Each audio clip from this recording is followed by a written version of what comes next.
영이시니 예배하는 자가 영과 진리로 예배할지니라. 아멘. 95장 찬양하겠습니다.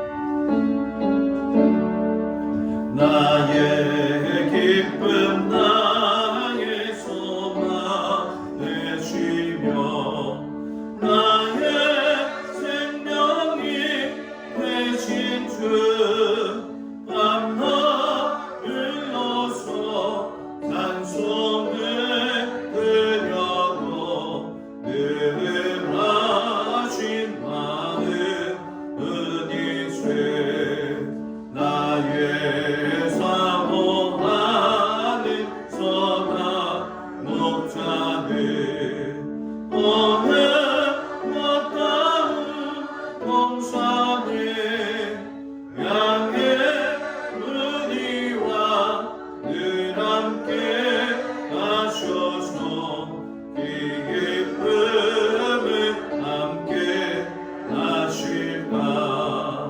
길도 없이 거친 넓은 들에서 갈 길 못 찾아 애쓰며 이리 저리로 헤매는 내 모양 원수처럼 하더라.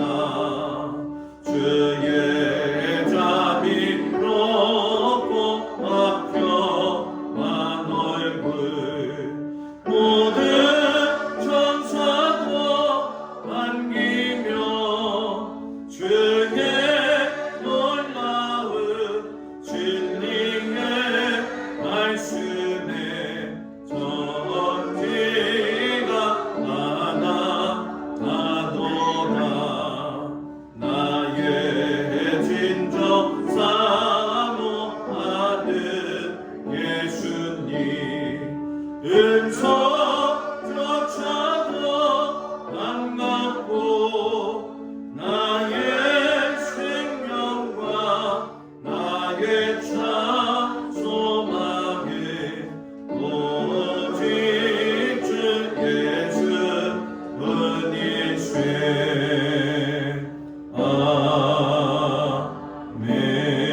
아멘.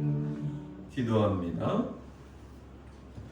이른 아침부터 이 저녁 시간까지 하나님의 은혜와 사랑 가운데 저희들을 지켜주시고 이 시간 주님 앞에 나와서 예배할 수 있는 은혜 주신 것을 참으로 감사를 드립니다. 하나님 우리에게 새 힘을 날마다 부어주셔서 세상 가운데 살아가고 있지만 낙심하지 아니하며 주님을 바라보며 믿음의 길을 걸어갈 수 있도록 하나님 도와주시기를 간절히 기도하고 원합니다. 특별히 아버지 하나님 앞에 간절히 간구하는 것은 하나님 교회 위에 또 성도들 위에 기도하오니 주여 친히 보살피시고 인도하사 모든 성도들의 건강을 주님 붙들어 주시옵시고 하나님의 좋으신 그 손길로 가정들을 두루 보살피사 하나님의 소나기 가운데에서 벗어나지 아니하도록 하나님께서 두루 진을 치시고 함께하여 주시옵소서. 특별히 이 시간 주님 앞에 간구하는 것은 이제 노년에 이르는 우리 사랑하는 장로님, 권사님, 집사님들 아버지 하나님 노년의 삶이 주님 앞에서 아버지여 금멸류관을 얻기에 합당하도록 하나님 도와주시옵시고 영과 혼과 육을 주님께서 강건하게 지켜주시옵소서. 특별히 육신의 연약함을 가지고 있는 성도들 있사오니 하나님께서 함께해 주셔서 아버지 주의 은혜로 강성할 수 있도록 하나님 붙들어 주시기를 간절히 기도하고 원합니다. 아버지 하나님 특별히 우리 장민석 성도를 위해서 기도하오니 주님 붙들어 주셔서 주님이 책임져 주시고 주님께서 인도해 주셨사오니 주여 그 생명을 주님 손에 맡기니 하나님께서 붙들어 주시고 인도하여 주셔서 그가 아버지 하나님 앞에서 정말로 다시금 용서심치고 일어설 수 있도록 하나님 붙들어 주시옵소서. 하나님이 그 영혼을 주님 붙들어 주시고 특별히 아버지 모든 조직과 세포들을 아버지 하나님 강성케 하사 우리 모든 성도들의 기도와 또 부모들의 기도로 말미암아 그 아들이 아버지 일어서도록 하나님 인도하여 주시옵소서. 특별히 아버지 또한 주님 앞에 기도하는 것은 요즘 일철이기 때문에 또 바쁜 이 와중 속에서도 각자의 삶의 현장에서 애쓰고 수고하며 노력하는 모든 성도들의 그 땀방울을 주님께서 기억하여 주셔가지고 하나님께서 살려주시고 인도해 주신 것처럼 책임 있는 삶을 살며 하나님 앞에 영광 돌릴 적에 영혼이 잠되고 범사가 잠되어지는 귀한 은혜를 주님 허락하여 주시옵소서. 이 저녁에 주님 앞에 찾아온 성도들 주님 기뻐 받아주시기를 간절히 바라오며 예수님의 이름으로 기도드렸습니다. 아멘. 하나님 말씀 출애굽기 3장 1절에서 10절까지 말씀을 보도록 합니다.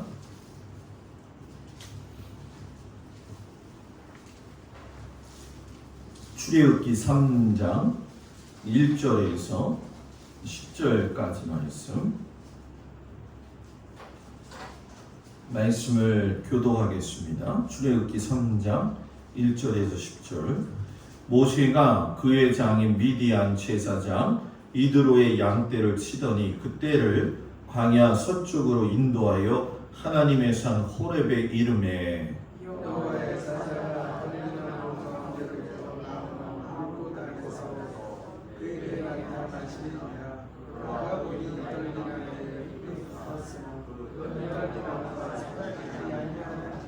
이에 모세가 이르되 내가 돌이켜 가서 이 큰 광경을 보리라. 떨기나무가 어찌하여 타지 아니하는고 하니 그때에 여호와께서 그가 보려고 돌이켜 이곳을 보시니라.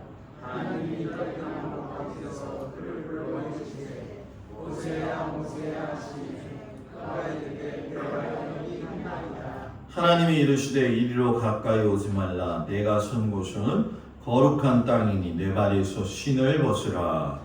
또 이르시되 내 조상의 하나님이 아브라함 하나님 이삭의 하나님 야곱의 하나님이나 모세가 하나님의 오기를 두려워하여 얼굴을 가리되 여호와께서 이르시되 내가 애굽에 있는 내 백성의 고통을 분명히 보고 그들이 그들의 감독자로 말미암아 부르짖음을 듣고 그 근심을 알고 내가 내려가서 그들을 애굽의 손에서 건져내고 그들을 그 땅에서 인도하여 하나를 닦고 건너게 땅 적과 이르는 땅 가나안 족속 북 족속 남쪽 족속 이웃 족속 시리 족속 여호수 족속을 지방하게 되어야 하노라. 이제 가라. 이스라엘 자손의 부르짖음이 내게 달하고 애굽 사람이 그들을 괴롭히는 학대도 내가 보았으니 이제 내가 너를 바로에게 보내어 너에게 내 백성 이스라엘 자손을 애굽에서 인도하여 내게 하리라. 아멘. 기도합니다. 가시떨기 나무 가운데에서 나타나신 그 하나님, 그 하나님이 나의 하나님, 우리의 하나님이 되어 주셔서 외로울 때 힘들 때 주님 바라보며 일어서는 우리 모두가 되도록 하나님 함께하여 주옵소서. 예수님 이름으로 기도드렸습니다. 아멘. 할렐루야. 오늘 저녁에도 주님 앞에 온 성도들 주님의 이름으로 축복을 드립니다. 인터넷에 날씨를 보니까 지금 화도면 여기 해안남로 습도가 몇 도인지 아시나요? 모르죠. 저만 봤으니까. 95%. 와.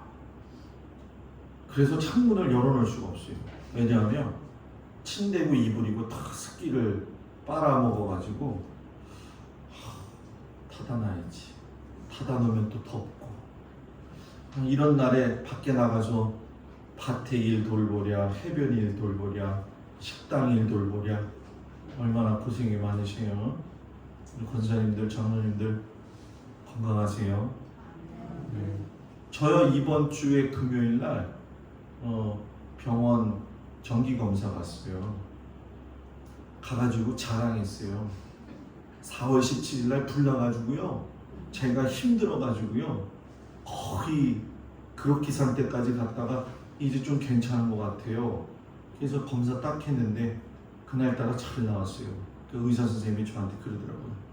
아유, 목사님은요 시골 내려가서 그냥 마음 편하게 스트레스 받지 말고 있어야지, 그 스트레스 받으면 목사님은 직방이에요 이러더라고요. 그래서 제가 돌아오면서 그랬어요.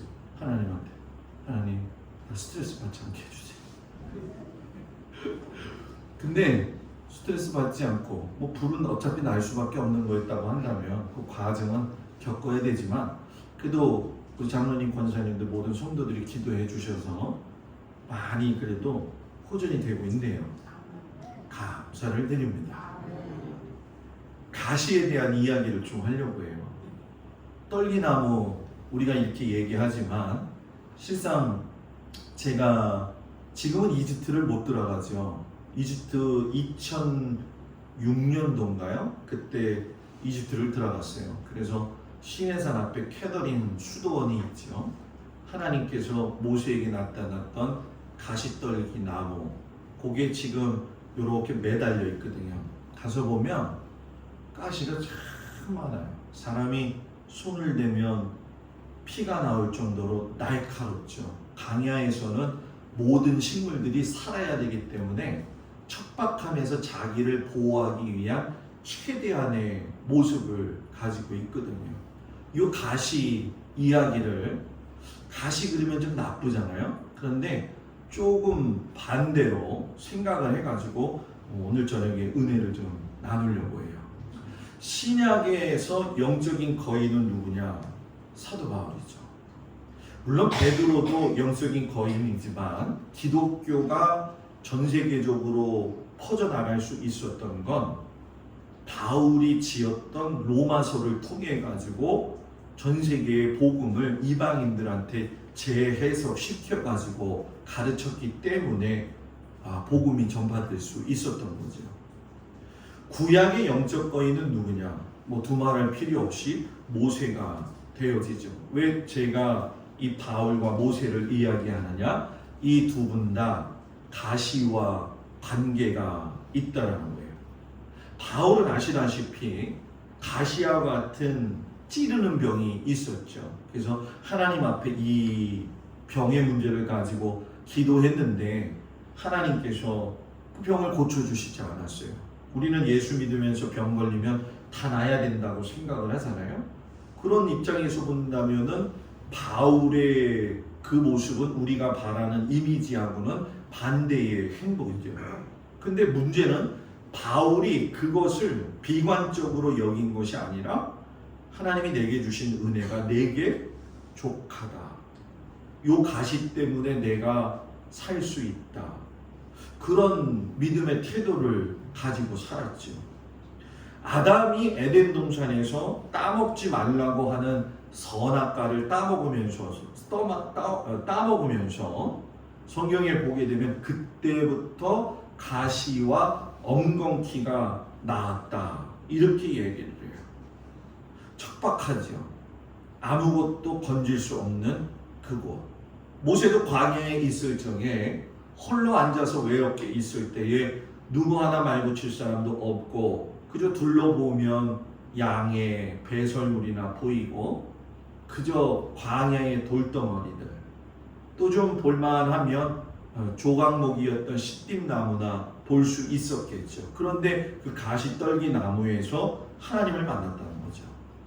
오늘 이야기의 배경은 이런 거죠. 이스라엘 백성들이 애굽에서 종살이한 지 이제 420년이라고 하는 세월이 흘렀어요. 하나님이 아브라함에게 뭐라고 이야기하시냐면 400년 동안 종살이 하다가 너의 자손들이 나오게 될 것이다. 그 말씀하시고 나서 벌써 시간이 흘러가지고 최고의 정점의 극심한 고통에 다다른 상황에서 누군가 하나님이 말씀하신 지도자가 나올 것이다라고 하는 예언에 대한 기대감이 차 있는 그런 순간이에요. 모세가 일찍이 여러분 잘 아시는 것처럼 40세에 민족 해방을 자기가 시키겠다고 해가지고서는 다른 사람도 아닌 애굽 사람이 이스라엘 사람을 쳐 죽이는 걸 보고 그 사람을 쳐 죽였죠. 그러다가 동족들에 의해서 내어 쫓기다시피, 그리고 애굽의 바로 왕의 추격을 받으면서 미디안 광야로 들어와 가지고서는 숲속에서 양만 치면서 40년을 산 거예요. 지난주에 설교했을 때 꼭 하나님 믿고 갔더니 설교 기억나시죠? 인생 80년에 모세의 백발이 휘날렸던 그때에, 인생이 정리될 그때에 하나님께서 오늘 말씀에 나와 있는 것처럼 나타나셨어요. 가시떨기에 나무에 불이 붙었는데 나무가 연소가 되어가지고 재가 돼야 되는데 그냥 불만 붙여 있었다는 거죠. 모세가 놀라가지고 혼자 중얼거렸을 때에 하나님이 모세에게 말씀하시죠. 모세야, 모세야, 내가 여기 있나이다. 이리로 가까이 하지 말아라. 너의 선 곳은 거룩한 땅이니 내 발에서 신을 벗어라. 그러면서 하나님이 자신이 어떤 분인지를 소개해요. 나는 아브라함의 하나님, 이삭의 하나님, 야곱의 하나님이라 하면서 쭉 설명을 하시고 이스라엘 백성들의 슬퍼하며 울고 있는 그 고통에 대해서도 이야기하시면서 그들의 소리가 내 귀에 들렸기 때문에 이제 내가 너를 바로에게 보내어서 백성들을 이끌어내겠다라고 이야기를 해요.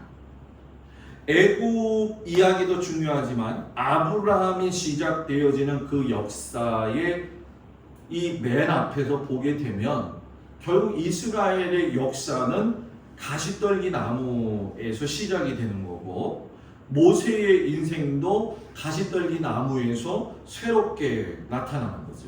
그럼 왜 하나님께서 그 많은 나무 중에 가시떨기 나무 앞에 나타나셨나?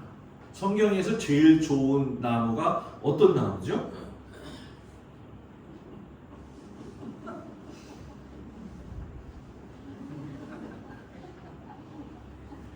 백향, 그죠? 솔로몬이 성전 지을 때 사용했던 나무잖아요. 백향목은요, 쭉쭉쭉쭉 뻗어 있는 나무잖아요. 우리도 생각이 그러죠. 하나님 나타나시려면 최고의 나무인 백향목에서 나타나시지 왜 하잘것없고 보잘것없는 가시떨기에 나타나셨을까? 그 이유를 오늘 설명을 해드리는데, 왜 나타나셨을까? 첫 번째, 하나님은 가시떨기 나무 가운데에서 고독 가운데 성결한 삶을 살아가는 그 사람에게 나타나신다는 거예요. 모세가 꺾이잖아요.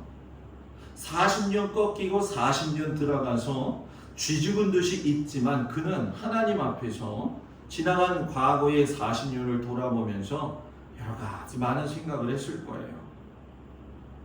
미드라시 지었던 저자가 왜 하나님이 가시떨기 나무 속에 나타나셨나, 이거를 의미를 이야기를 풀어서 하는데, 그 사람이 뭐라고 이야기하냐면 가시나무는 성결한 나무입니다. 왜냐하면 이방 사람들이 우상을 만들거나 우상에 관계된 물건을 만들 때 다른 나무는 다 사용하는데 사용하지 않는 나무가 바로 가시나무라는 거예요. 그래서 오늘 목사님 그건 쓰잘데기 없으니까 그런 거 아니에요? 아니죠. 가시도 분명히 하나님께서 분명히 모든 세상의 미물들을 만든 목적이 있다고 하신다면 가시나무도 있지 않겠어요? 그죠? 가시나무는 성결한 사람의 모습과 삶을 보여주는 거죠. 하나님은 성결한 사람에게 나타나신다는 거예요. 집에 그릇을 사용할 때 그 그릇을 아무 것이나 그냥 사용하나요? 아무리 금 그릇이라도 더러우면 여러분 뭐예요? 사용할 수가 없는 것처럼 하나님은 가시나무처럼 고독 가운데 있는 것처럼 보이지만 성결하게 깨끗한 사람으로 하나님 앞에 서 있는 자에게 나타나십니다. 하나님은 이걸 반대말로 이야기하면 성결하지 못한 사람에게는 숨기어져 있으신 분이라는 거죠. 유대인들이 즐겨 있는 탈무드, 여러분 잘 아시죠? 탈무드에 보면 사람을 평가하는 세 가지 기준이 있는데 하나는 카이소. 이 카이소는 뭐냐면 돈주머니. 두 번째 코소, 술잔. 세 번째는 카소, 노요. 자, 시작.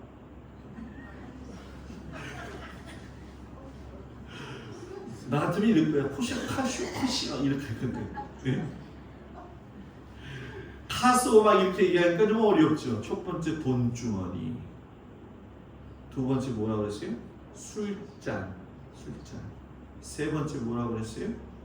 분노, 노여움 하는 거.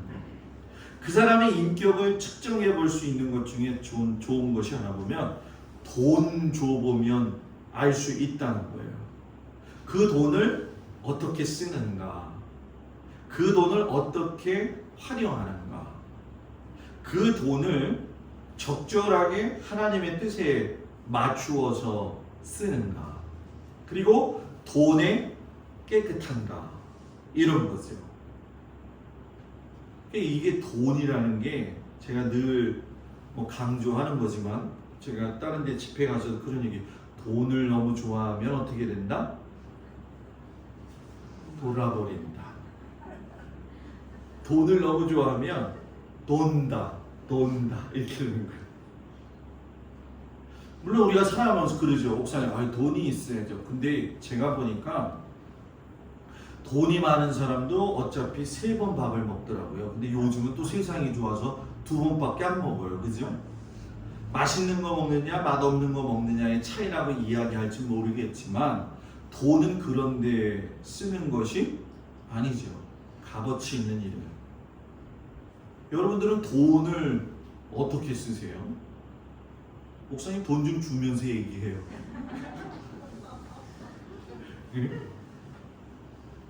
돈을 어떻게 쓰느냐 참 중요한 것 같아요. 그죠? 목사님 저도 그 부분에 대해서 늘 생각해요. 지난주에 목사님 선배님이 찾아와가지고 어떻게 하다가 은퇴하시는 목사님 얘기들이 나왔어요. 그러면서 공통적으로 그 목사님하고 이야기한 게 뭐냐면 그렇게 목회 생활을 청렴하게 하다가 은퇴만 될 때면 왜 돈에 대해서 그냥 아쉬워하고 한장하는지 모르겠다, 이런 얘기를 한 적이 있어요. 그래서 그분이 감리사님을 7년 전에 하셨는데 미자닉 교회 교육 목사님들이 많잖아요. 그래서 지방에서 어떤 행사를 벌였냐면 국민연금을 들어주는데 50% 지방에서 해주겠다 그랬더니 목사님들이 싫다고 그러더라고요. 왜 싫다고 그러냐니까 국민연금 자기 돈으로 또 50%를 낼 수 없는 그런 연약한 교회도 있기 때문에. 그래서 어떻게 했느냐, 차를 스타렉스를 갖다가 한 대씩 사주는 사업을 했다고 그러더라고요. 참 사람이, 목사도 마찬가지지만 우리 모두가 돈에 대한 관리, 돈에 대한 인색함, 돈에 대한 사용 방법, 이거 잘 해야 될 줄 믿습니다. 돈이 깨끗해야 성결하죠. 그죠? 아까 두 번째 제가 뭐라고 했죠? 술잔. 술에 좌우돼서 숱한 일이 벌어지죠. 이렇게 술을 좋아하면 술술술 넘어가요. 술술술. 처음에는 사람이 술을 마시다가 그 후에는 술을 마시고 그 다음에는 술이 사람을 마시죠. 저는 목사로서 여러분들한테 술 끊으세요, 술 드시지 마세요, 이 얘기는 안 하는데 혹여나 신방 가면 그런 얘기는 해요. 다른 건 다 안 끊어도 좋으니까 담배는 끊으세요. 이 얘기는 하거든요, 제가. 술 좋아하시는 분들은 이 말 들으면 섭섭하잖아요, 그죠? 나름대로 원리 원칙이 있어요. 목사님, 혈액 순환에 술 한 잔이 얼마나 좋은데요? 지난번에 우리 고 집사님, 제가 고승준 집사님 오셨잖아요. 그 성만찬 할 때 오셨어요. 재밌죠? 목사님 저기 한다는. 그날 하필이면 성만찬 하시는데 내가 여기서 다 들리더라고. 고 집사님이 좋네. 그래서 생각했어요. 좋다고 하니까 좋긴 좋네. 전 그거는 안 말려요. 왜냐하면 뭐 사람이 제가 적극적으로 말리거나 이런 거는 신앙의 다 모습이거든요. 다만 중요한 건 뭐냐면 실수하면 안 된다는 거죠. 실수하면. 노여움, 분노가 치솟을 때 그 분노를 어떻게 처리하느냐. 그 사람의 인격이 거기서 드러난다는 거죠. 돈과 술과 분노가 생길 때에 하나님 앞에서 바로 서는 사람, 그 사람이 성결한 사람, 성결한 나무, 가시떨기 나무, 그런 곳에 하나님은 나타나신다는 거예요. 저와 여러분이 하나님 앞에서 성결한 사람으로 살기를 축복합니다. 두 번째, 어디에서 나타나시느냐? 고독한 사람에게 나타나십니다. 가시나무는 고독해요. 왜 고독할까요? 가시가 있어서 새들이 앉지를 않아요. 벌레들도 끌지가 않아요. 짐승들도 오지가 않아요. 고독한 나무죠. 고독한 나무. 사택 앞에 저곳이 나무가 앵두나무인지 아닌지 잘 모르겠어요. 하여튼 간에 체리나무라고 그래가지고 열렸더라고요. 5개밖에 못 따먹었어요. 새들이 와서 다 따먹었어. 먹으려면 다 쪼아놔가지고.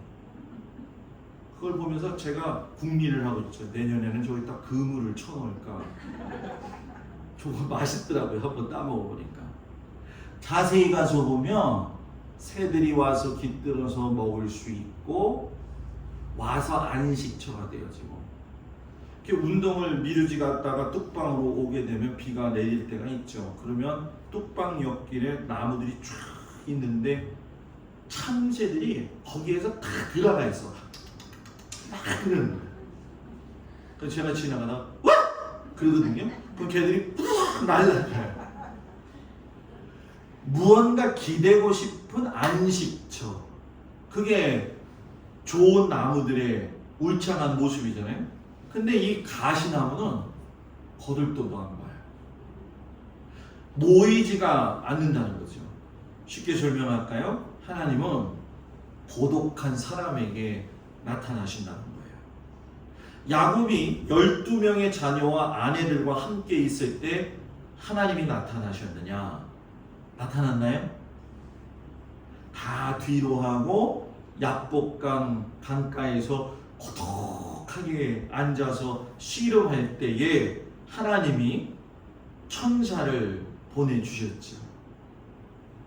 제가 가장 좋을 때가 언제냐면 서울에서는 1년에 한 2번 정도 기도원을 일주일 동안 이렇게 들어가요. 그때가 참 좋아요. 왜 좋냐? 기도원 가서 누가 볼 사람도 없고 하니까 거기서 잠도 자고 성경도 읽고 또 여러 둘러넣어가지고 이 벤치에 둘러넣어가지고, 저도 지금도 기억하고 있는데 인천에서 목회 힘들어가지고 목회 나갔더니 권사님 장로님이 세상에서 제일 무서워가지고 낙심이 돼가지고 목회를 해야 되냐 말아야 되냐, 버스 운전기사를 할까, 그 고민을 기도원 가서 했거든요. 오살리 기도원을 제가 제일 잘 가요. 그 오살리 기도원 가면 기도굴이 있잖아요. 기도굴보다는 어디가 좋냐면 기도굴 위에 있는 벤치가 좋더라고요. 거기에 하루 종일 드러누워 있어요. 그러면서 하나님하고 계속 얘기하는 거죠. 하나님, 버스 운전 기사를 해야 될까요? 내가 목사하는 게 꼭 뭐 하나님 앞에 영광 돌리는 건가요? 내가 다른 거 해서 하나님 앞에 영광 돌리면 되지요. 거기에서는 하나님하고 허심탄회하게 이야기할 수 있어요. 그래서 제가 기도원으로 사라졌으면 우리 목사님 고독스러운가 보다 그렇게 생각하면 돼요, 앞으로. 근데 문제는 뭐냐면 기도원 갈 필요가 없어요. 여기가 기도원 같아요. 밖에 나가면 바다가 보이지. 목욕실에 홀로 앉아서 기도하다 책 보다가 설교 준비하다가 그냥 저 자리에 앉아 있으면 저는 좋아요. 하도 궁뎅이가 아파가지고 가끔씩 일어나가지고 돌아다니고 그러거든요. 제가 막 이렇게 흔들리고. 아마 우리 장로님 권사님도 살면서 얼마나 고독함을 느낄 때가 있어요. 나 혼자 덩그러니 있을 때에 그 고독함 가운데 나타나시는 분이 바로 하나님이시다. 그래서 여러분들이 슬퍼하지 말아야 될 이유는 뭐냐? 하나님은 고독한 가시나무 가운데에서 모세에게 나타나신 것처럼 여러분들의 고독함 가운데에서도 함께 하신다. 여러분들의 마음을 이미 알고 계시고 위로하시고 힘내도록 붙들어 주시는 아버지 하나님.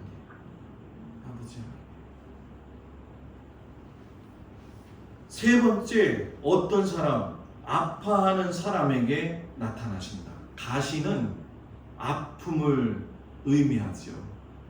가시는 찔러요. 찌르면 피가 나와야 돼요? 안 나와야 돼요? 이게 너무 쉬운데. 요즘은 찔러도 피 한 방울 안 나오는 사람이 많긴 하다.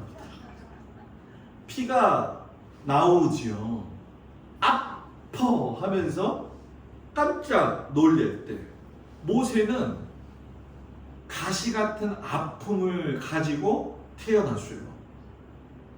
태어날 때부터 가시 같은 존재가 되어져 가지고 죽기 직전까지 갔죠. 여러분, 그 모세가 어렸을 적에 그 바구니에 태워서 보냈다고 하는 건 여러분 그거는 하나님한테 완전히 맡겼다는 거예요. 왜냐하면 나일강에는 악어들도 살고 있거든요. 하다가 먹힐 수도 있는 거죠. 이렇게 어머니 요게벳의 노래라고 하는 찬양이 있잖아요. 한번 유튜브 가셔가지고 요게벳의 노래 한번 들어보세요. 얼마나 그 속에 아픔이 있는지를, 그 아픔 속에서도 하나님을 의지하는 모습이 보이죠. 아들이 태어났는데 그 아들을 살리자니 다 자기네가 죽을 것 같고, 안 살리자니 죄책감에 시달리고, 가시 같은 환경 속에서. 그런데 그 삶이 모세의 삶만이 아니라 이스라엘 백성들은 고통 그 삶의 현장 속에서 살고 있었고 가시 같은 환경 속에서 지내고 있었다는 거예요. 야곱이 요셉을 통해 가지고 애굽에 내려갈 때 70명이 내려갔잖아요. 그리고 우리가 잘 아는 것처럼 230만 명, 그 많은 사람들이 나오게 되어지는데 이 모든 사람들이 420년을 가시 같은 생활을 했다는 거죠. 그러니까 하나님은 가시 같은 삶 가운데 있더라도 소망을 가지고 있는 그 사람에게 나타나신다는 거죠. 우리 이제 외할머니가 돌아가셨죠. 그죠? 102세. 계산해 보니까 1919년 김인년 3월 1일 독립 만세할 때 태어나셨더라고요. 큰아들, 둘째 아들 다 먼저 보냈어요. 그건 생각하면서 느끼는 건 그냥 이렇게 좀 덩치가 좀 크신 분이거든요. 크신 분이에요. 정말 자식들 먼저 보내고 그런 삶을 살고, 또 한 분 장로님, 아드님은 장로님, 그 중부연에 저기 부천 북지방에 가면 복지감리교회라고 있어요. 거기에 이제 저희 이모부님도 있고 그 삼촌도 계시고 그래요. 근데 요번에 가서 인사를 하니까는 저보러 그러는 거예요. 그 교회 한성호 목사님이 요번에 은퇴를 하신 거예요. 그래서 중부연의 은퇴식 날 저를 기다렸대. 왜냐하면 이렇게 보니까 조카가 동막교회 온다는 거 아는 거예요. 그래서 동막교회 목사님이 은퇴하니까 혹시나 여기 올까 해가지고서는 과일 사 먹인다고 돈주머니 들고서는 이렇게 기다렸는데 안 왔다는 거예요. 그래서 제가 그랬죠. 우리 교회는요 360일 새벽기도도 했고요 저녁 예배 꼬박꼬박 드려요. 갈 수가 없었어요. 그래서 장로님이랑 여성교회 회장 보냈어요. 그래서는 그렇게 보고 싶어 하더라고요.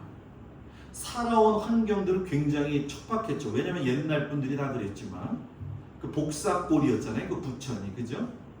그 지역에서 지금도 기억나요. 젖소 키우고 막 그랬던 거 지금도 기억나거든요. 그런데 참 저는 우리 나이 드신 장로님, 권사님 참 존경스러워. 그 어려운 시대를 어떻게 이기고 이렇게까지 오셨는지 오래오래 사세요. 진짜요. 한국은 우리 장로님, 권사님들 연배에 의해서 세워졌다. 저는 그렇게 생각을 해요. 우리 신경 써주시고 기도해 주시고 또 교회에서 또 신경 써주시고 그래서 참 감사드려요. 그래서 이 시간 통해서 감사하다고 말씀을 드릴게요. 중동 지방에 가면 울타리를 만들 때 다 가시나무로 만들어요. 왜? 보호할 수 있기 때문에. 하나님은 이스라엘 백성들을 가시를 통해 가지고서 누구도 건드리지 못할 민족으로 만들어 놓으셨어요. 여러분 그 미드라시에 보게 되면 이스라엘 백성들이 얼마나 가시 같은 고통 속에서 당했냐면 그날 아침에 그날 벽돌 만들 목표를 정해주는데 저녁에 점검을 하는 거예요. 근데 그 수를 채우지 못하면 그 집에 가서 그 자녀들을 그 벽돌 대신에 건물에다가 쌓아버렸다는 거예요. 놀라지 않네요. 아이들이 깔려서 죽었다는 얘기예요. 그러니까 자기가 게으르면 내 자식이 죽는다는 그 마음이 있었기 때문에 그들의 삶이 얼마나 곤고하고 아프고 힘들었겠냐는 거죠. 그런데 그때의 하나님이 그들 가운데에 소망의 모습으로 모세를 선택해서 불러주셨다는 거죠. 지금 우리나라도 살기가 어렵다고 이야기하잖아요. 근데 전 세계적으로도 보면 굉장히 어려운 시대에 살고 있어요. 뭐 기후 변화가 상당히 지금 너무 급속하게 변해가지고 앞으로 10년 후에 어떤 식으로 지형이 변화될지 모른다 이렇게까지도 얘기를 할 정도거든요. 어떤 사람은 우리나라 이렇게 경제 조사를 해보니까 지금 수입으로 어떻게 사세요? 그랬더니 빠듯하다가 40%, 모자란다가 그 이상의 한 45%, 경제적으로 어려워서 생활비가 적자라고 하는 가정이 한 10%, 계산 다 해보니까 여유 있게 사는 가정은 2.4%. 힘들죠. 제가 왜 이 말씀을 드리냐? 적자나 빠듯하거나 어렵고 힘들다라도 분명히 한 가지 우리가 깨달아야 될 것은 하나님은 우리 믿는 자들로 하여금 하나님께서 동행하시기 때문에 때를 따라 철을 따라 먹이시는 그 은혜를 같이 경험하는 저와 여러분들이 되기를 주의 이름으로 축복을 드립니다. 마지막 가시는 보호하여야 할 사람에게 나타나신다. 가시나무 건드리면 건드린 사람이 상처받잖아요. 가시나무는 자르고 싶어도 자를 수가 없어요. 상처를 오히려 입기 때문에. 제가 뒷산을 좀 정리하러 올라갔다가 뭔지 모르겠는데 하여튼간에 뾰족한 걸로 얼마나 찔렸는지 다시 내려왔어요. 그거 좀 하려고 했다. 그랬더니 신집사님이 와서 커터칼을 다 해버렸어요. 그래갖고 제가 그랬어요. 나도 저거 하나 살까? 저거 되게 좋다. 그냥 다니면서 이러면 다 없어져. 그래서 장로님한테 저거 좀 하나 사자고. 그러니까 요즘 고민 중에 요즘 그게 얼마나 좋은지 몰라. 들어갔다 얼마나 따가웠는지요. 뭐 보이지도 않아. 순식간에 가시를 잘라 내어지는 그 모습을 보면서, 그런데 그 가시가요, 비 한 번 오면은요 쑥 자라. 제가 여기 꽃밭을 만들려고 해서 꽃을 뭘 심을까 한참 고민을 했어요. 그래서 봄에 쑥을 심으면 쑥이 자라가지고 쑥썰기나 그 뭐죠? 그거 동그란 떡. 뭐지? 여기? 쑥깨. 그거를 만들고 싶은 거예요. 그래서 쑥을 심어야겠다 생각을 한 거예요. 내가 권사님들한테 자랑스럽게 얘기했지. 쑥을 좀 심었자고. 그랬더니 저한테는 목사님 좀 밖에 있는 거 다 쑥인데 쑥을 또 심어요. 생각해보니까 그러네. 여러분, 이 쑥은 있잖아요, 아무리 험악한 데다 놔둬도 큰다고 그러더라고요. 이스라엘 민족이 쑥과 같이 가시같이 강해요. 1948년 5월 17일인가 이스라엘이 독립했죠. 바벨론 이후에 멸망하고 나서 2000년 동안 나라가 없었어요. 근데 권사님들 안 놀래네.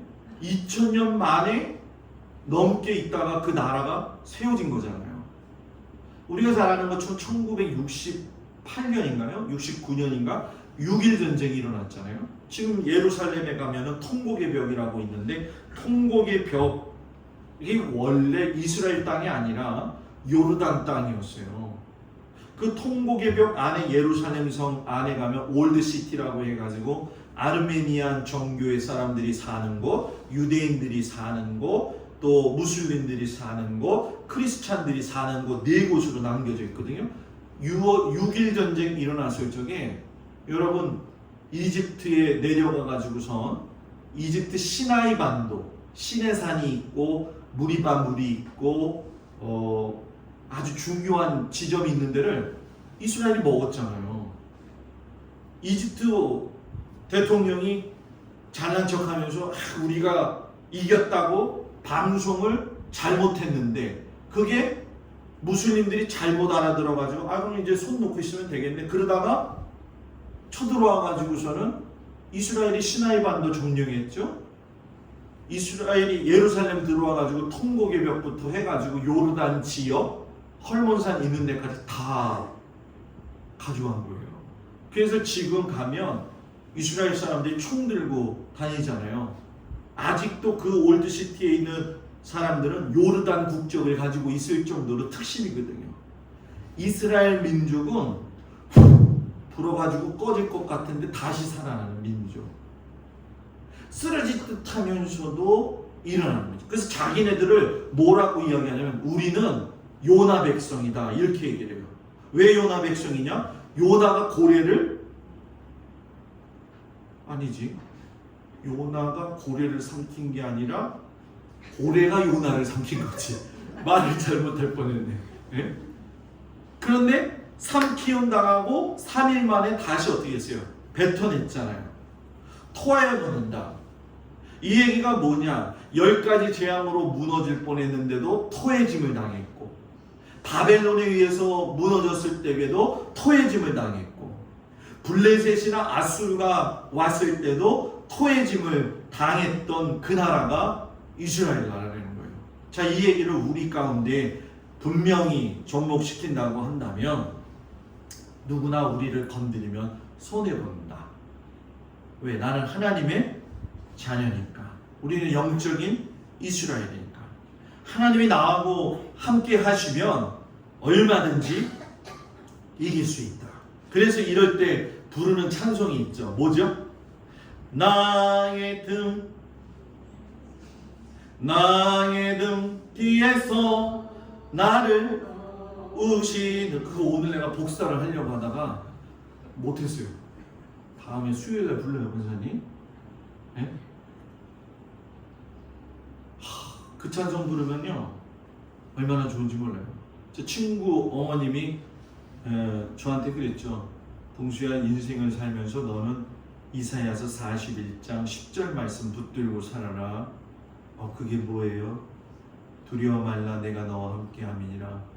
내가 나의 의로운 오른손으로 너를 붙들리라. 참으로 내가 너를 도와주리라. 진짜 그 말씀 붙들고 여태까지 살았어요. 진짜. 여러분들도 나의 등 뒤에서 도우시는 그 하나님이 지금 상황이 여러 가지 힘들고 어렵고 할지라도 주님이 내 손잡아 주신다. 주님 손잡고 가세요.